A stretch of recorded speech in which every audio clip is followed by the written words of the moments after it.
والسلام على من لا نبي بعده وعلى كل من دعا بدعوته واستنى بسنته واهتدى بهديه إلى يوم الدين. أما بعد فأعوذ بالله من الشيطان الرجيم. بسم الله الرحمن الرحيم.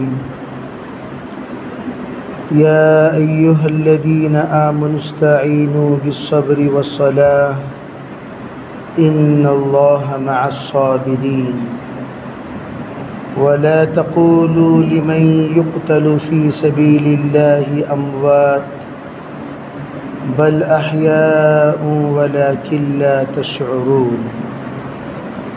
وَلَنَبْلُوَنَّكُمْ بِشَيْءٍ مِّنَ الْخَوْفِ وَالْجُوعِ وَنَقْصٍ مِّنَ الْأَمْوَالِ وَالْأَنفُسِ وَالثَّمَرَاتِ وَبَشِّرِ الصَّابِرِينَ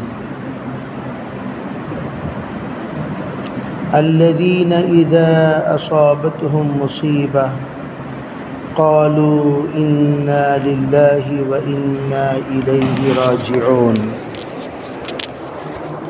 أولئك عليهم صلوات من ربهم ورحمة وأولئك هم المهتدون.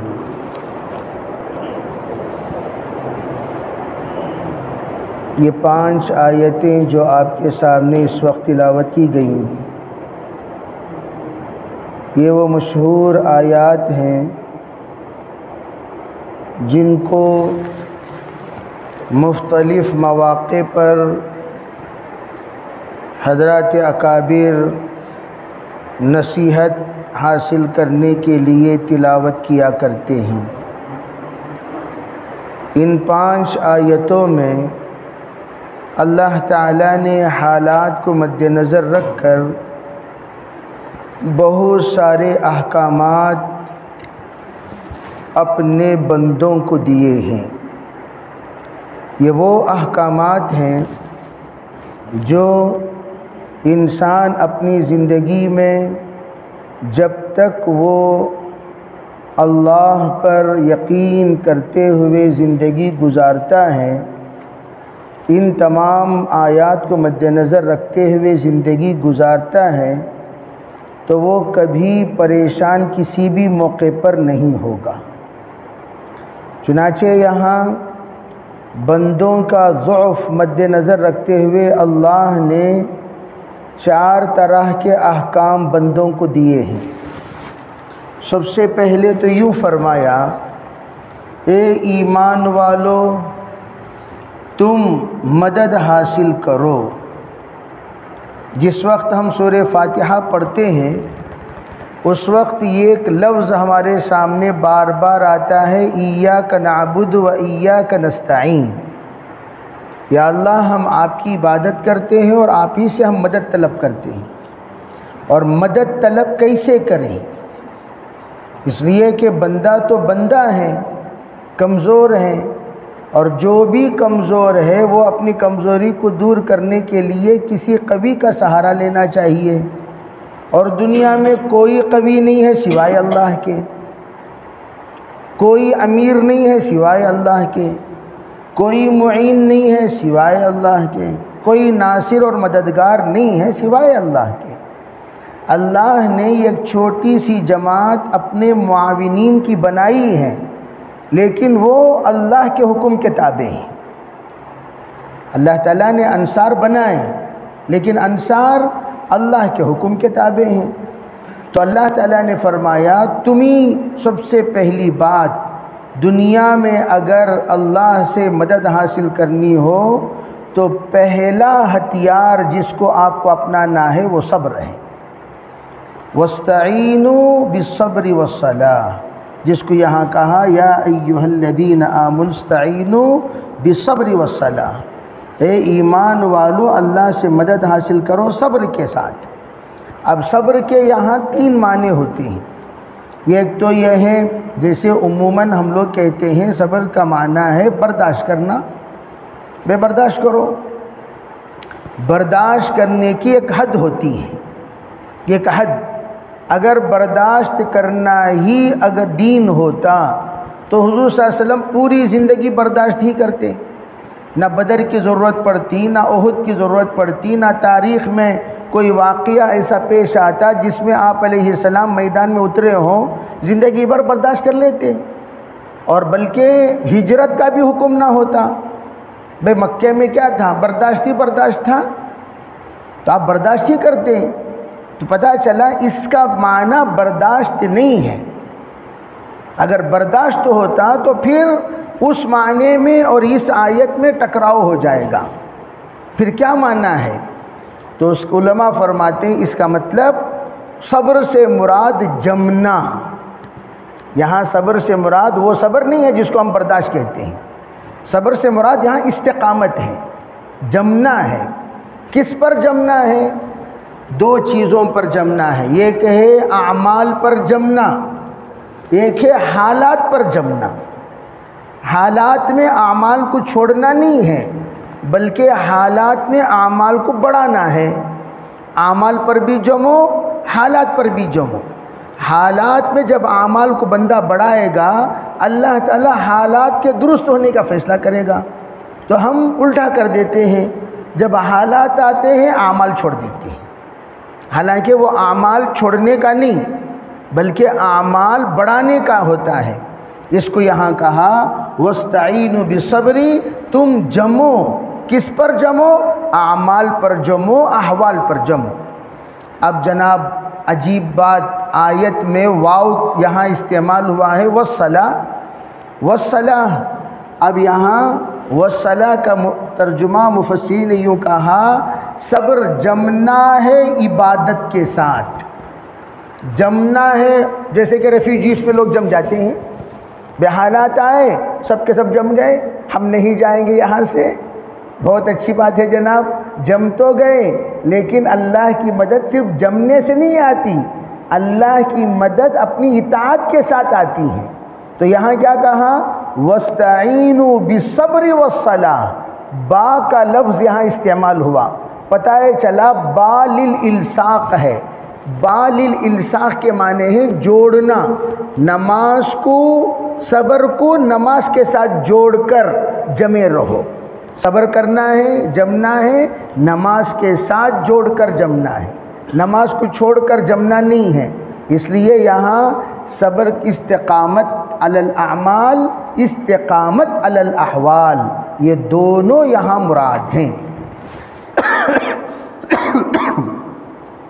جب آپ اعمال پر بھی جم جاؤ گے، احوال پر بھی جم جاؤ گے تو کیا ہوگا؟ بتایا ان اللہ مع الصابرین، یوں سمجھو اللہ تمہارے ساتھ ہے۔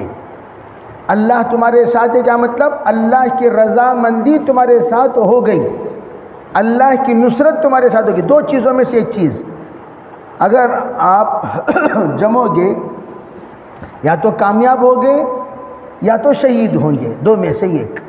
کامیاب ہو گئے تو اللہ کی دنیاوی مدد حاصل ہوئی، شہید ہو گئے اللہ کی اخروی مدد حاصل ہو گئی۔ تو گویا مع الصابرین، اللہ کی معیت عام طور پر ہم لوگ صرف دنیا کے اعتبار سے سوچتے ہیں، بھئی دنیا میں مدد مل گئی تو اس کا مطلب یہ ہے کہ مسلمان کامیاب ہو گئے۔ اگر مسلمانوں کی کامیابی ہی مدد ہوتی تو پھر کوئی بھی صحابی شہید نہ ہوتے، کوئی بھی صحابی شہید نہ ہوتے۔ تو اللہ تعالیٰ نے یہاں پر جو جملہ استعمال کیا ان اللہ مع الصابرین، اللہ کی مدد صبر کرنے والوں کے ساتھ ہے۔ دونوں طرح کا اللہ کا فیصلہ ہوگا، یا تو حالات حل ہو جائیں گے یا تو حالات پر تم شہید ہو جاؤ گے۔ اسی لیے آگے کی جو آیت ہے وہ اسی معنی کو بیان کر رہی ہے، ورنہ دونوں آیتوں کے درمیان کوئی جوڑ نہیں۔ عام طور پر لوگ اس کو صبر صبر صبر کا ترجمہ کرتے ہوئے آدمی کو بزدل بنا دیتے ہیں۔ بزدل بننا نہیں ہے، بزدل بننا نہیں۔ المؤمن القوی احب عند اللہ من مؤمن ضعیف، ایمان والا جو قوت والا ہے یہ کمزور ایمان والے سے افضل ہوتا ہے۔ ورنہ قرآن یہ کیوں حکم دیتا اعدوا لهم ما استطعتم من قوہ، ارے تم لوگ اپنے آپ کو تیار رکھو، تیار رکھو۔ کیسے تیار رکھو؟ قوت کے ذریعے سے، کمزوری کے نہیں، اپنے فٹنس مکمل طور پر ہونی چاہیے، اتنا کمزور نہیں کہ تم بالکل بزدل ہو کر بیٹھ جاؤ۔ جب انسان کے اندر طاقت ہوتی ہے اسی وقت اس کے اندر ہمت بھی ہوگی، اور طاقت نہیں تو ہمت کہاں سے؟ آپ عام طور پر دیکھیے، ہمت وہی کرتا ہے جس کے اندر طاقت ہوتی ہے، اور جس کے اندر طاقت نہیں ہوتی وہ ہمت ہی نہیں کرتا کسی بھی معاملے میں۔ حضرات صحابہ کرام کو رسول اللہ صلی اللہ علیہ وسلم ان تمام چیزوں کی ٹریننگ دیتے تھے۔ تیر اندازی کی باقاعدہ مشق چلتی تھی، تلوار بازی کی مشق، اور دوڑ لگانے کی مشق، گھوڑ سواری کی مشق، اور خود جناب محمد رسول اللہ صلی اللہ علیہ وسلم اتنے مشاق آپ صلی اللہ علیہ وسلم نے کشتی بھی لڑی ہے۔ رکانہ کا قصہ مشہور و معروف ہے، آپ نے کشتی لڑی ہے۔ اب لوگ بزرگیت یہ سمجھتے ہیں کہ بھئی خلوت اختیار کر لو، بس سبحان اللہ کہتے رہو، یہ کائنات کے سب سے بڑے اللہ والے ہیں، الحمدللہ کہتے رہو، سب سے بڑے بزرگ ہیں۔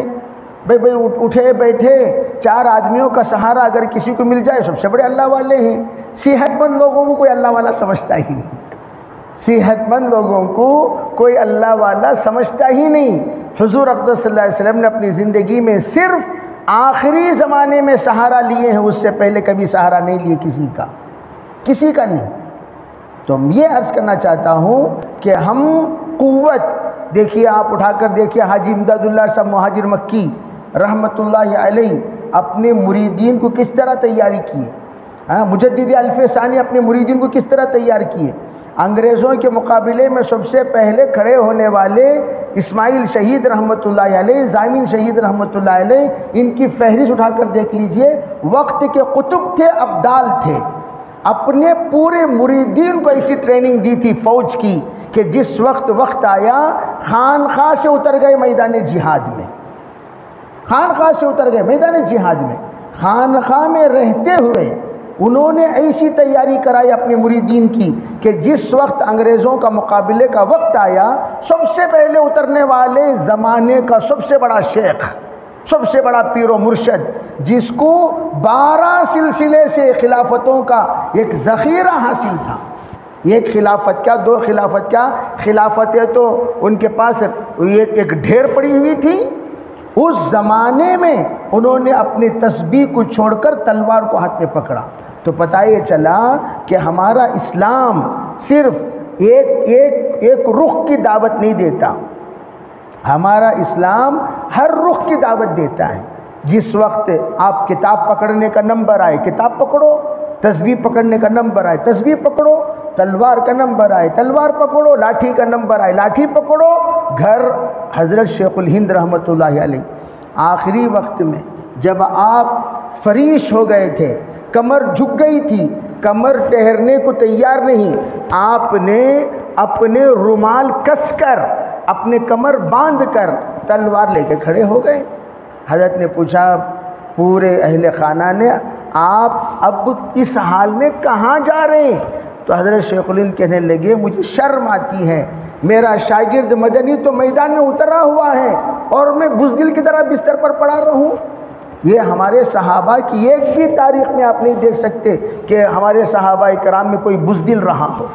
اللہ کے رسول علیہ السلام نے فرمایا بخیل اور بزدل ایمان والا ہو ہی نہیں سکتا۔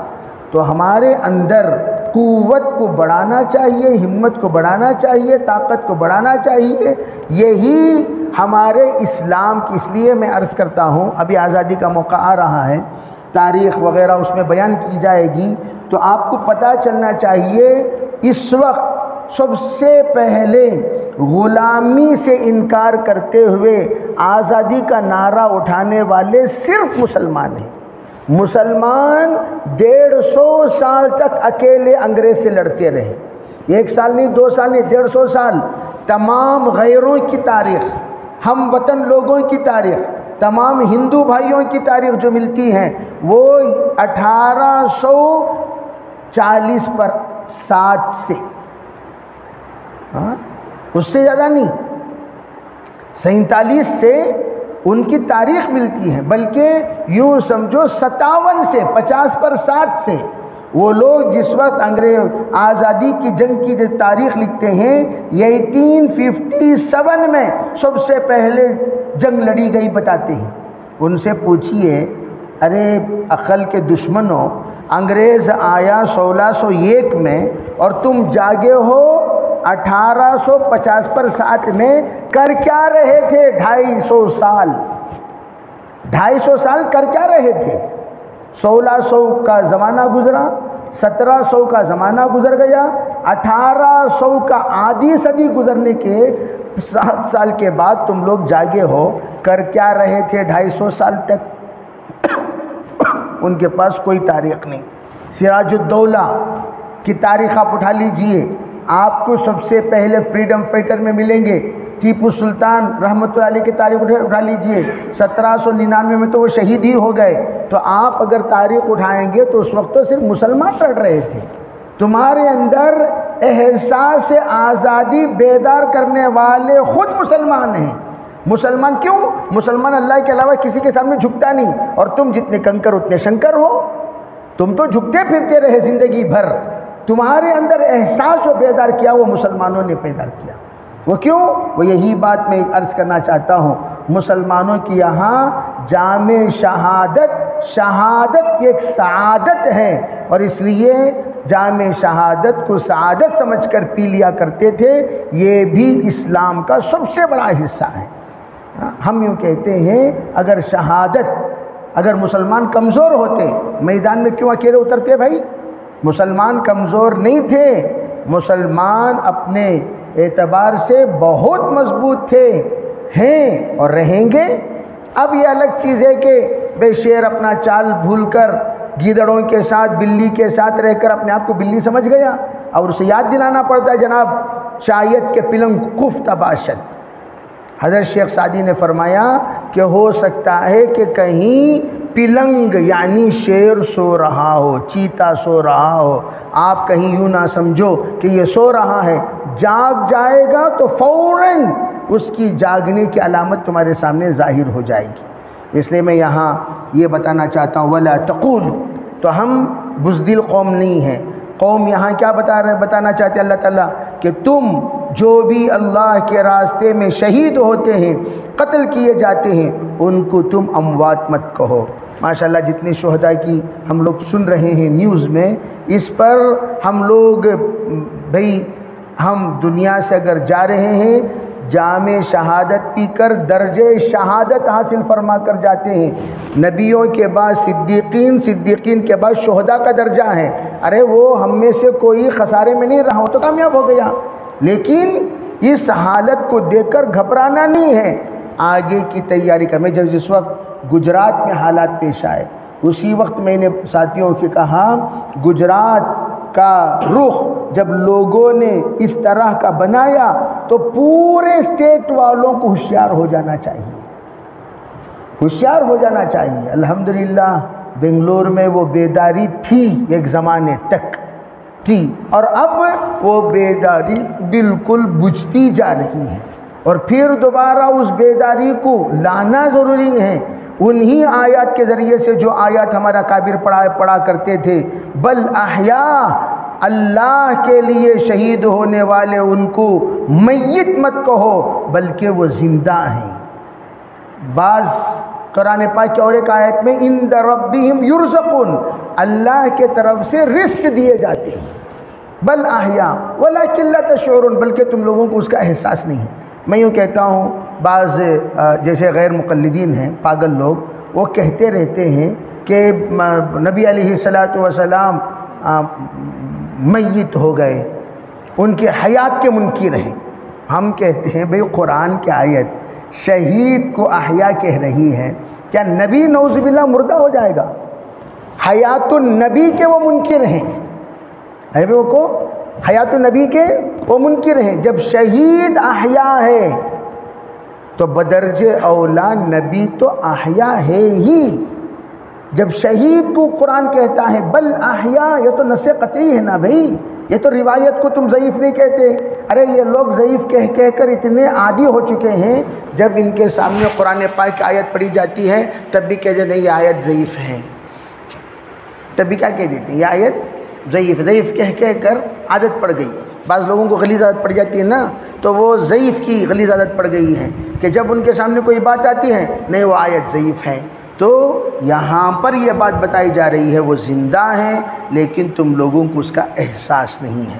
بہرحال آگے کی آیت اللہ تعالیٰ بتاتے ہیں یہ سب تمہارے لیے آزمائش ہے، خوف، ڈر، نیوز دیکھ کر ڈر جانا، بھوک کا ڈر ہو جانا، مال کی کمی کا ڈر ہو جانا، نفس کی کمی کا ڈر ہو جانا اور نفع کی کمی کا ڈر ہو جانا، یہ سب کے سب تمہارا امتحان ہے۔ وَبَشِّرِ الصَّابِرِينَ، یہاں بھی اللہ کہتے ہیں صبر کرنے والوں کو بشارت دے دیجئے۔ دیکھیے تینوں جگہ پر صابرین صابرین صابرین، وہاں بھی بالصبر اللہ نے کہا، ان اللہ مع الصابرین کہا، یہاں بشری صابرین اللہ کہہ رہا ہے۔ پتہ چلا احوال پر جمنا ہے اعمال کے ساتھ انشاءاللہ۔ آگے کے اعتبار سے میں تو اپنے ساتھیوں سے یوں کہا کرتا ہوں بھائی صرف جنگ اسے نہیں کہتے کہ جو تلوار سے کی جاتی ہے، اسے جنگ نہیں کہتے۔ جنگ کسے کہتے ہیں؟ بعض مرتبہ بھئی وہاں پر اگر علم ہے تو یہاں بھی مسلمانوں میں علم کا معیار ہونا چاہیے، وہاں ہنر ہے یہاں ہنر ہونا چاہیے، وہاں پر عہدہ ہے اور یہاں عہدہ ہونا چاہیے، وہاں پر اگر کوئی سیاست پر قائم ہو کر یعنی فائز ہو کر وہ کسی سیٹ پر بیٹھا ہوا ہے تو یہاں بھی اسی طرح کی کرسی ہونی چاہیے۔ تو مقابلہ ادھر لائر ہیں تو ادھر بھی لائر، ادھر ڈاکٹر ہیں تو ادھر بھی ڈاکٹر، اسے کہتے علمی مقابلہ۔ ہاں، اور ہمارے یہاں کیا ہو گیا، ادھر ڈاکٹر تو ادھر کمپاؤنڈر، ادھر انجینئر تو ادھر مستری، اور ادھر ملازم، ادھر ہیلپر، اور ادھر اگر آپ پولیس کے بڑے اعلیٰ درجے پر فائز لوگ ملتے ہیں تو ادھر ٹی بوائے، نان بوائے۔ یہ کوئی حیثیت ہے ہماری؟ ارے بھئی ہم بھی اپنے معیار کو بڑھائیں، ہم اپنے معیار کو بڑھائیں، یہ مقابلہ ہے۔ ادھر مالدار ہیں تو ادھر بھی مالدار ہونا چاہیے، ادھر دلدار ہیں تو ادھر بھی دلدار ہونا چاہیے، ادھر جس بھی عہدے پر فائز ہے اس کے برابر سرابر بلکہ اس سے زیادہ اس وقت ایجوکیشن کی جنگ لڑو، ایجوکیشن کی جنگ لڑو۔ جیسا ووٹ کو بھی لڑنا کہتے ہیں تو اس وقت ہم لوگ اپنی حیثیت جو بالکل نیچے ہو چکی ہے اس حیثیت کو بڑھانا چاہیے، اور ایجوکیشن کا مقابلہ کوئی نہیں کر سکتا، ایجوکیشن کا مقابلہ، علم کا مقابلہ کوئی نہیں کر سکتا۔ تو آپ ایجوکیشن، اس لیے کہ قرآن ہمارا اقرا ہی سے شروع ہوا ہے، تو اس لیے یہ تمام باتوں کو فَلْيُبَلِّغْ مِنْكُمُ الشَّاهِدُ الْغَائِبُ آگے تک پہنچنا ہے اور اس سلسلے میں فکر مند ہونا ہے۔ اللہ تعالی ہمیں سمجھداری نصیب فرمائے۔ لک الحمد و لک الشکر، اللہم صلی علی سیدنا محمد وعلی آل سیدنا محمد وبارک وسلم۔ اللہم فقہنا فی الدین وعلمنا القرآن الحکیم۔ سبحان ربک رب العزت عما یصفون وسلام علی المرسلین والحمد للہ۔